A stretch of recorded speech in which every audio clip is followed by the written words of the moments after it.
அஸ்வின் திடீர்னு ஒரு retirement announce பண்ணியிருக்காரு. ரசிகர்கள்லாம் ரொம்ப சோகத்தில் இருக்கிறாங்க.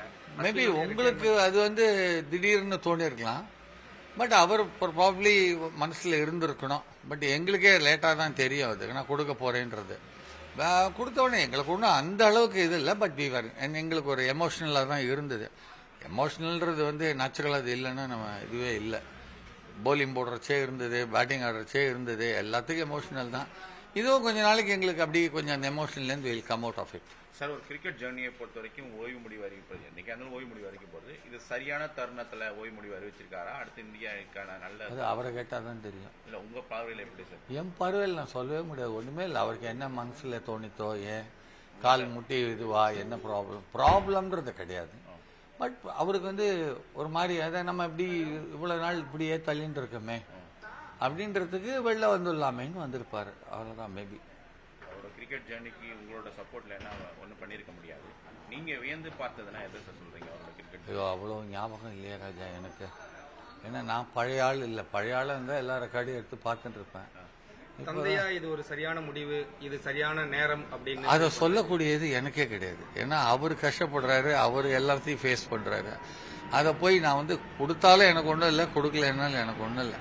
அவர் எப்படி இந்தியாவுக்கு உள்ள போன போது சந்தோஷப்பட்டேனோ அதே தான் இப்ப வெளில வரும்போது சந்தோஷப்படுறேன். அவருடைய இடத்தை ஃபில் பண்றதுக்கு நம்ம தமிழ்நாட்டில இருந்து ஒரு சுழற்பந்து வீச்சாளர் வந்துட்டாரு அப்படின்ற ஒரு தாட் இருக்கா அவங்கள்ட்ட? அந்த நம்பிக்கை இருக்கா? அதெல்லாம் நினைச்சதே கிடையாது சார். வருவாங்களா வரமாட்டாங்களா, வந்தாலும் சந்தோஷம், வரலனாலும் சந்தோஷம்.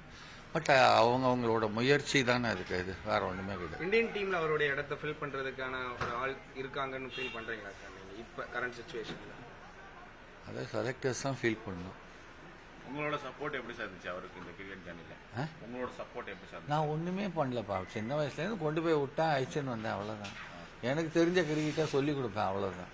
பாக்கியெல்லாம் அவரோட மூளை, அவரோட பிரில்லியன்ஸ் தான் அவர் நல்லா வந்தார். எல்லாமே அவரோட சுய உழைப்பு. எதுவுமே என்னோட இது எதுவுமே அதில் கிடையாது. ஐ வாஸ் ஜஸ்ட் என்கரேஜிங், நல்லா பண்ணுறேன் அப்படின்னு. அவ்வளோ. கிரிக்கெட்டில் அவர் ஒரு ஃபுல்ஃபில் ஆயிருக்காரு அப்படின்ற ஒரு ஃபீல் உங்கள்கிட்ட இருக்கா சார்? உங்களுக்கு ஃபுல்ஃபில் பண்ணியிருக்கிறாரா கிரிக்கெட் ஜேர்னியில்? அவன் எப்போ பண்ணாலும் ஃபுல்ஃபில். மேட்ச்சில் 5 விக்கெட் எடுத்தால் ஃபுல்ஃபில்லாக தான் ஆகும். டெஸ்ட்டில் நல்லா பண்ணால் தான் ஒரு எல்லாத்துலேயும் இருக்குது. அது ஒன்றும் எதுலேயும் இது இல்லைன்னு சொல்ல முடியாது. அவன் என்னை பொறுத்த வரைக்கும் நல்லா தான் பண்ணான். அடுத்து அவரோட நெக்ஸ்ட் ஜேர்னி எப்படி என்னவா இருக்கு? சாரி, அதுவும் நான் சொல்ல முடியாது. அதெல்லாம் அவர் தான் சொல்லணும். ஊர்லேருந்து ட்ரெயினில் இறங்கிட்டு திருப்பி எந்த ஊருக்கு போறாரு நானே சொல்ல முடியாது. கண்டிப்பாக சிஎஸ்கே டீமில் அவரை நாங்கள் மீண்டும் பார்ப்போம். கண்டிப்பாக கண்டிப்பாக கண்டிப்பாக.